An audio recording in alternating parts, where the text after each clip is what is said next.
아멘. 그 자기계발서의 고전이라고 할 수 있는 그 스티븐 코비의 성공하는 사람들의 7가지 습관이란 책을 보면 이 시간 관리에 대해서 조언하면서 우리 삶에서 해야 할 일을 긴급 그리고 중요에 따라 4가지로 나눕니다. 첫째, 매우 중요하면서도 아주 급한 일이 있고, 둘째, 중요하지만 덜 급한 일이 있고, 셋째, 급한데 덜 중요한 일이 있고, 넷째, 별로 중요하지 않고 급하지도 않은 일이 있습니다. 이 중에서 중요하고 급한 일을 가장 먼저 하면 되고, 중요하지도 급하지도 않은 일은 포기하거나 마지막에 시간이 남으면 하면 됩니다. 문제는 이제 2번째와 3번째. 중요하지만 덜 급한 일과 지금 급하지만 조금 덜 중요한 일을 어떻게 하느냐. 사람들은 대부분 당장 눈앞에 있는 것부터 합니다. 그런데 지금은 덜 급하더라도 그게 정말 중요한 일이라면 반드시 그 일은 언젠가 급한 일이 됩니다. 그러므로 오늘 덜 중요하지만 당장 급한 일을 하느라 시간에 쫓기며 살다가 보면 중요하지만 덜 급한 일이 어느 순간 중요하고도 급한 일로 다가옵니다. 그럼 어떻게 됩니까? 그때부터 부랴부랴 그거 하느라고 또 급한 일 놓치고 그렇게 일의 완성도가 떨어집니다. 그래서 저자는 성공하는 사람들을 보면 그들은 언제나 눈앞에 당장 급한 일보다 내 삶에 정말 중요한 것이 무엇인지 알고 그 중요한 일부터 처리한다는 겁니다. 시편 27편 4절 주보에 있습니다. 주님, 나에게 단 하나의 소원이 있습니다. 나는 오직 그 하나만 구하겠습니다. 그것은 한평생 주님의 집에 살면서 주님의 자비로우신 모습을 보는 것과 성전에서 주님과 의논하면서 살아가는 것입니다. 시편 27편 다윗의 고백입니다. 그러면 이 4절이 다윗이 언제 쓴 시편일까? 도대체 다윗이 어떤 상황 속에 있었길래 내 평생의 소원이 주님의 집에 있는 겁니다. 라는 이와 같은 멋진 고백을 할 수 있었을까? 낭만적이고 행복한 상황이었을까? 그런데 이 시편 27편은 아들 압살롬의 반역으로 다윗이 모든 걸 잃어버리고 군대에 쫓겨 목숨조차 위태로운 상황 속에서 쓰인 시편입니다. 아니, 아들의 반역으로 나 죽게 생겼는데 당연히 원망, 불평, 고통의 절규가 나와야 될 텐데 다윗은 이와 같은 상황 속에서 오히려 주님께 더 주님께 가까이 가기를 원했다는 겁니다. 다윗은 고백합니다. 나는 오직 하나만 구하겠습니다. 하나. 여기서 말한 하나는 유일한 겁니다. 유일한 하나. 다윗이 고백합니다. 나는 유일하게 이것 하나면 충분합니다. 만약 누군가가 나에게 있어서 가장 소중한 것, 귀한 것 하나만 고르시오라고 하면 쉽게 고르실 수 있겠습니까? 많은 것 중에 하나 고른다는 게 쉽지 않습니다. 그 한 가지가 정말 다른 것과 비교해서 절대적이지 않으면 고르기 어렵습니다. 그런데 다윗은 자신이 절대적으로 바라는 유일한 한 가지가 있다고 고백합니다. 방금 읽은 시편 27편 4절에서 다윗은 주님의 집에서 살면서 주님의 자비로운 모습을 본다고 말하는데 여기서 보다라는 말은 그냥 보는 게 아니라 하나님의 그 아름다우심의 황홀경에 빠져서 빨려들 때 몰두하는 걸 의미합니다. 지금 다윗이 그럴 상황입니까? 이 시편 27편의 다윗은 아들에게 쫓겨 목숨이 위태로운 상황, 비참한 상황입니다. 그런데 그럼에도 불구하고 다윗은 모든 상황과 환경을 초월하여 지금의 나 자신도 잊어버리고 하나님께 완전히 집중해서 몰입합니다. 어떻게 이게 가능한가? 다윗에게 있어서 가장 중요한 분은 하나님, 그리고 가장 시급한 것은 하나님께 가는 일이었기 때문입니다. 오늘 말씀을 보면 지난주 말씀에 이어서 다윗을 죽이려고 하는 사울의 공격이 계속됩니다. 아들 요나단의 중재로 다윗을 죽이지 않겠다 맹세한 사울이었지만 다윗이 전쟁터에서 계속 승리하고 돌아오니까 다시 백성들에게 인기를 얻으니까 사울은 다시금 시기심과 질투심에 사로잡혀서 분노를 참지 못하고 다윗을 죽이려고 합니다. 오늘 말씀 10절입니다. 함께 읽겠습니다. 시작. 사울이 창으로 다윗을 벽에 박으려고 하였다. 다윗이 사울 앞에서 피하였으므로 창만 벽에 박혔다. 다윗은 도망하여 목숨을 건졌다. 바로 그날 밤에. 한 나라의 왕입니다. 한 나라의 왕으로 나라가 잘 되는 일보다 기쁘고 즐거운 일이 어디 있겠습니까? 그러니까 전쟁에 나갈 때마다 승리하는 이 다윗과 같은 부하 장군이 있다면 아마 좋아했어야 할 겁니다. 그런데 오히려 사울은 다윗이 전쟁터에 승리하고 돌아오면 그를 죽이려고 하는 겁니다. 우린 이러한 사울의 모습을 보면서 깨닫게 됩니다. 내 안에 분노와 시기와 질투와 같은 이 부정적인 마음이 정리되지 않으면 결국엔 그 부정적인 마음과 생각이 나를 사로잡게 된다는 겁니다. 사무엘상 16장에서 다윗이 수금을 연주할 때 사울 안에 있던 악령이 떠났다라고 기록할 정도로 오래전부터 사울 안에 이 악하고 부정적인 마음과 생각이 있었습니다. 그러면 그때 이러한 자신의 연약함과 부족함, 완전하지 못한 마음, 감정을 그냥 끌어안고 있는 게 아니라 하나님께 가지고 나아가서 이 고침받았어야 했습니다. 그런데 어떻습니까? 우리가 그러는 것처럼 잠을 좀 자고 나면 괜찮아지겠지. 시간이 지나면 좋아질 거야. 내 마음 정도는 내가 충분히 다스릴 수 있어 라고 생각했지만 그렇게 해서 정말 내 안에 이런 부정적인 마음과 생각들이 사라집니까? 내 안에 두려움과 불안, 염려, 시기, 질투, 이 열등감이라는 감정, 마음이 정말 내가 치유하고 다스릴 수 있습니까? 사울도 이 정도쯤이야. 내가 할 수 있어. 고치고 다스릴 수 있다고 생각했습니다. 그래서 아들 요나단이 보는 앞에서 내가 다윗을 죽이지 않겠다 맹세까지 한 겁니다. 그런데 결과 어떻습니까? 일시적으로 잠시 사라진 것 같은데 근본적인 치유가 없으니까 이제는 시기와 질투를 넘어서 살기를 가지고 다윗을 죽이려고 합니다.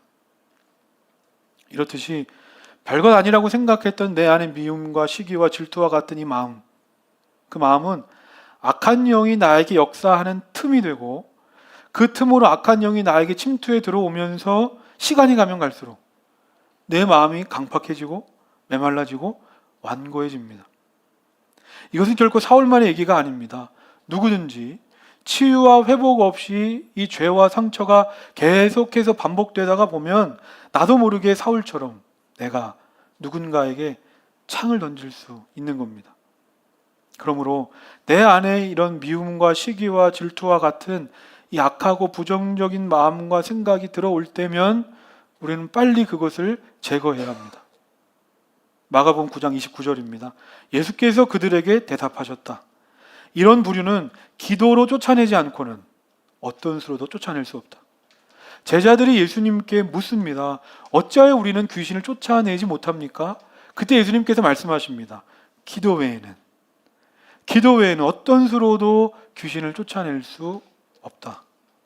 즉 하나님의 역사 외에는 다른 어떤 방법과 수단으로도 고칠 수 없다는 겁니다. 그러므로 기도하시기를 바랍니다. 예수 그리스도의 십자가 보혈의 은혜로 나의 죄와 허물, 상처를 깨끗게 씻겨주옵소서. 신앙생활은 뭡니까? 말 그대로 생활입니다. 날마다 끊임없이 회개하면서 주님께 나아가야 됩니다. 왜 그렇습니까? 나는 완전한 존재가 아니기 때문에. 지난날 회개했다고 끝이 아니라 날마다 나의 연약함과 부족함을 가지고 주님께 나아가 내 안에 악한 것을 버리고 치유받고 회복되어야 합니다. 이처럼 성도란 죄를 전혀 범하지 않는 깨끗한 존재가 아니라 죄를 범할 때마다 즉각적으로 진실하게 회개하는 존재, 그 존재가 바로 성도인 줄 믿습니다. 이어서 오늘 말씀 11절 12절 우리 함께 읽겠습니다. 시작. 사울이 집에서 부하들을 보내어 그를 지키고 있다가 아침에 죽이라고 시켰다. 그러나 다윗의 아내 미갈이 그에게 당신은 오늘 밤에 피하지 않으면 내일 틀림없이 죽습니다 하고 경고하였다. 미갈이 다윗을 상문으로 내려보내니 다윗이 거기에서 달아나서 목숨을 건졌다. 사울이 다윗을 죽이기 위해서 다윗의 집에 군사를 보냈습니다. 꼼짝없이 다윗이 죽게 생겼습니다. 그런데 하나님께서는 이번에도 다윗이 살 수 있는 길을 열어주십니다. 누가 다윗을 살려줍니까?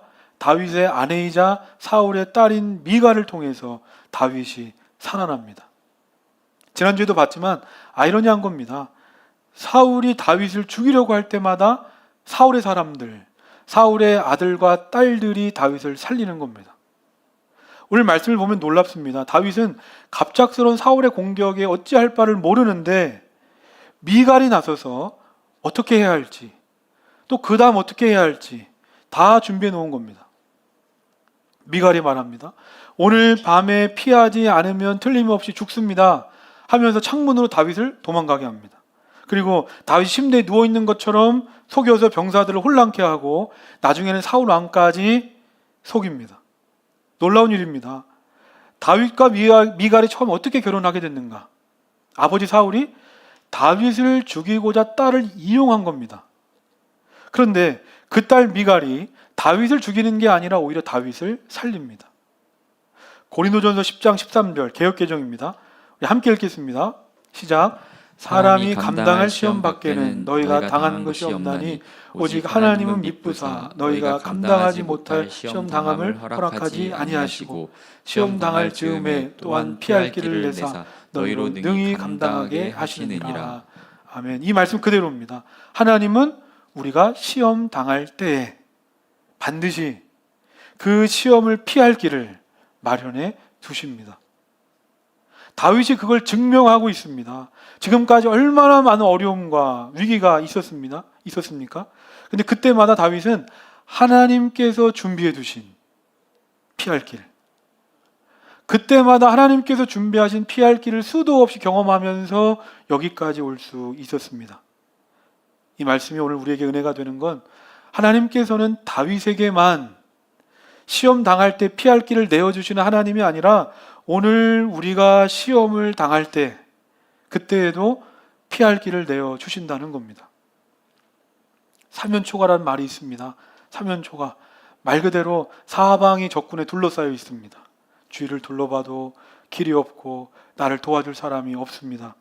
외롭고 곤란한 지경에 처한 것을 사면초가라고 말합니다. 근데 우리도 인생을 살다가 보면 때때로 이 사면초가와 같은 위기, 도무지 어찌해 볼 수 없는 어려움, 곤경에 처할 때가 있습니다. 그래서 때로는 하나님은 왜 나에게 이런 시련을 주시는가 의문을 가지기도 합니다. 하지만 그때마다 우리는 이 고린도전서 10장 13절 말씀을 기억해야 됩니다. 하나님은 결코 우리가 감당할 수 없는 시험을 주시지 않는다. 그리고 우리가 시험 당할 때에는 반드시 피할 길을 주시는 하나님이신 줄로 믿습니다. 그러므로 사면초가 사면이 막힌 것처럼 답답하고 어렵고 힘든 상황 속에 있을지라도 믿음의 사람은 찾는 겁니다. 무엇을 찾는가?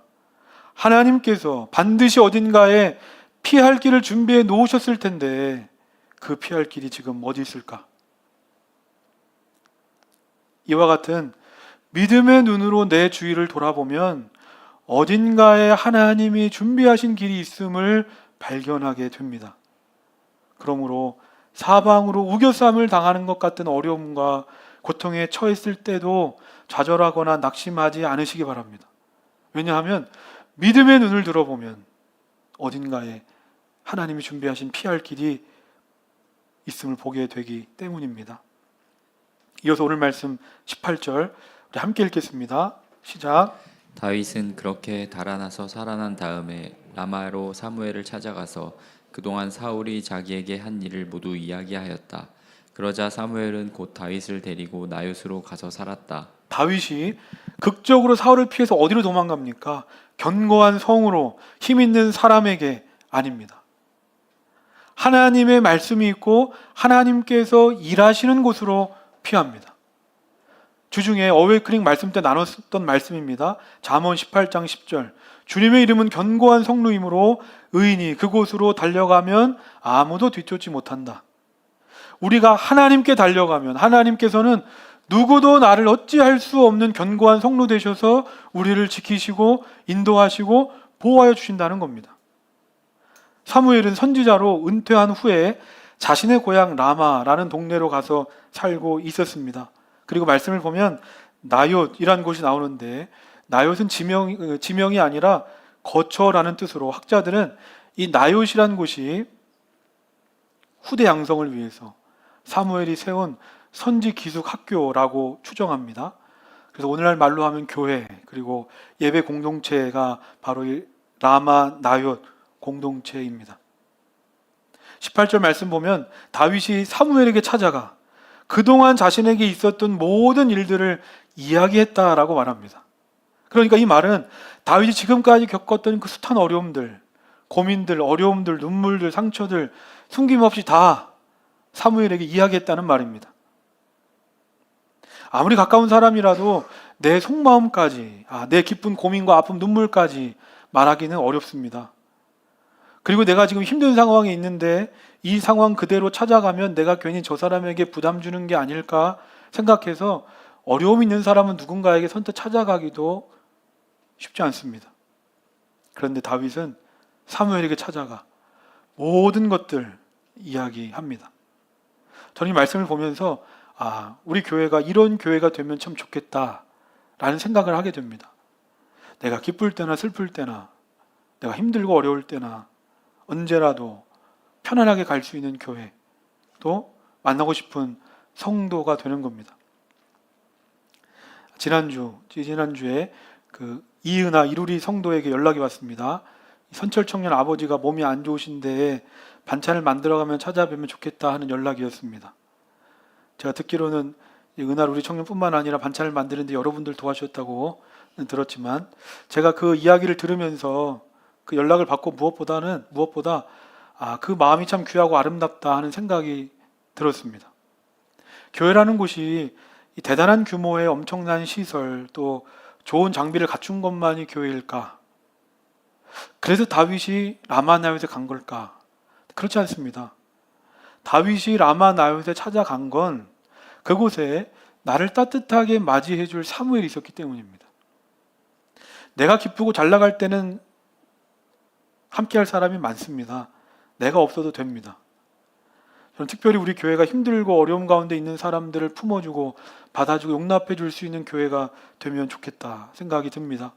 어려움을 만났을 때 가장 먼저 찾아가고 싶고, 또 내 삶의 이야기를 하고 싶고, 힘들 때 의지하고 싶은 그런 공동체, 또 그런 교회가 되기를 주님의 이름으로 소망합니다. 이어서 오늘 말씀 19절부터 21절 말씀 우리 함께 읽겠습니다. 시작.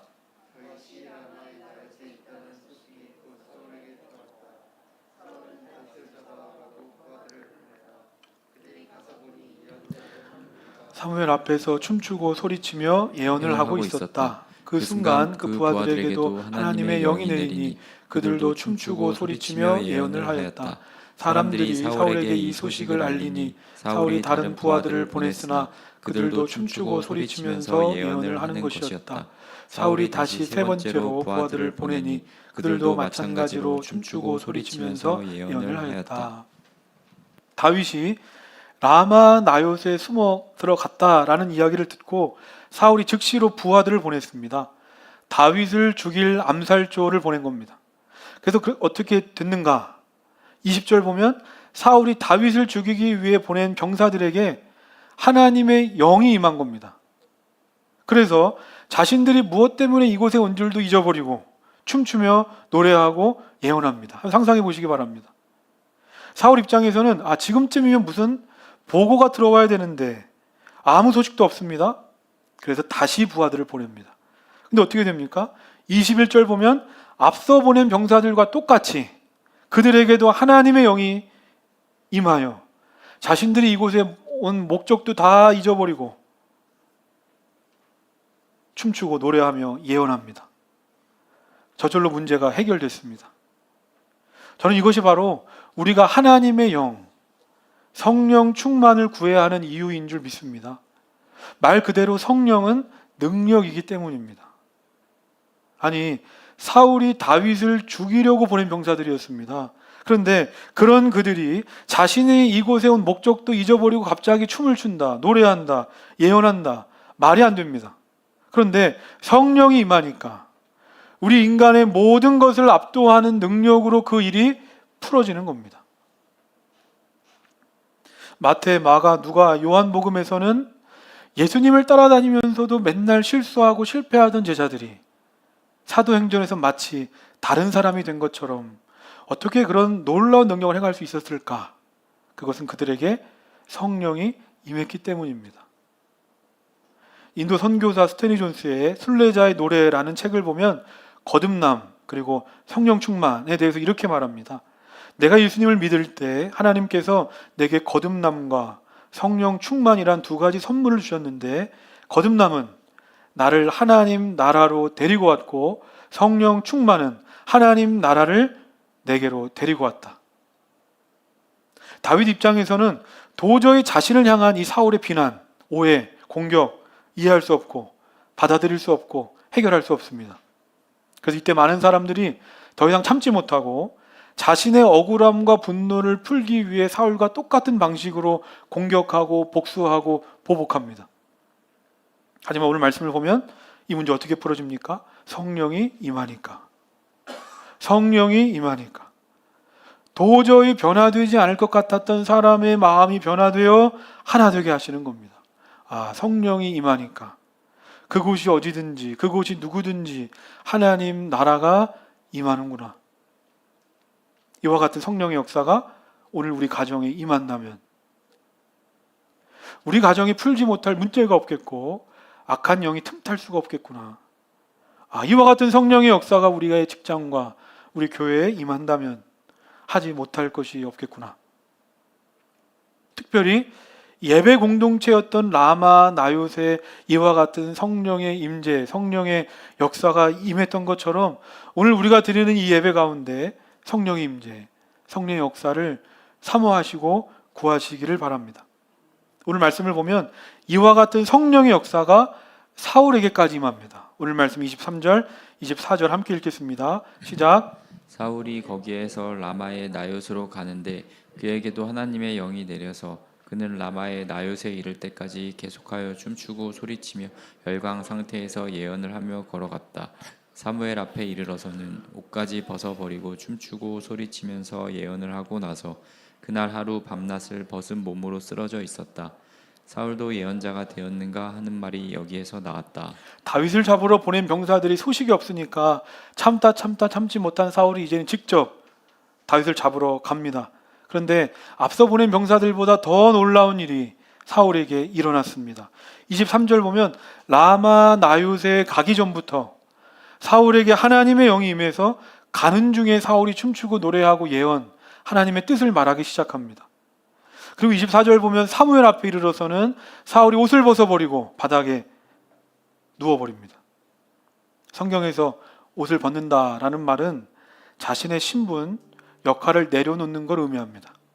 그러니까 사울이 지금 옷을 벗는다는 건 왕으로서의 신분, 왕으로서의 정체성을 벗어버린다는 뜻이요, 사울의 왕권이 멈췄음을 보여주는 겁니다. 그리고 사울이 벗은 몸으로 누웠다고 말합니다. 누워있으면 사람은 자유롭게 움직이지 못합니다. 즉, 움직이지 못하는데 뭘 할 수 있겠습니까? 그런데 사울이 지금 자기 스스로 옷을 벗고 스스로 누워 있습니다. 저는 이 장면을 보면서 이것이 바로 성령의 임재가 있는 예배, 성령께서 역사하시는 예배가 아닐까 생각합니다. 하나님의 뜻이 다윗에게 있음을 알면서도 끝까지 하나님의 뜻을 거역하려고 했던 사울이 스스로 왕의 옷을 벗고 누운 것처럼 내 생각, 내 계획이 꺾이고 내 스스로 무언가 해보려도 했던 것을 멈추고 오로지 하나님만 드러나고 하나님의 뜻만이 이루어지는 것, 이것이 바로 성령의 임재가 있는 예배, 성령께서 역사하시는 예배라는 겁니다. 말씀을 정리하면서 시편 46편 1절입니다. 하나님은 우리의 피난처이시며 우리의 힘이시며 어려운 고비마다 우리 곁에 계시는 구원자이시니. 다윗이 자신의 인생에 찾아온 어려운 고비, 사울을 어떻게 이겼습니까? 우리의 구원자, 힘, 피난처 되시는 하나님께 피했기에, 고난 중에 오히려 더 하나님께 가까이 나아갔기에 사울을 이긴 게 아닙니까? 내 힘으로 해보려고 할 때는 사울의 인생이 더 복잡하고 어려워졌던 것처럼 지금 당장 나를 도와줄 것 같은 사람, 돈을 찾는 게 아니라 가장 먼저 하나님께 엎드리시기를 바랍니다.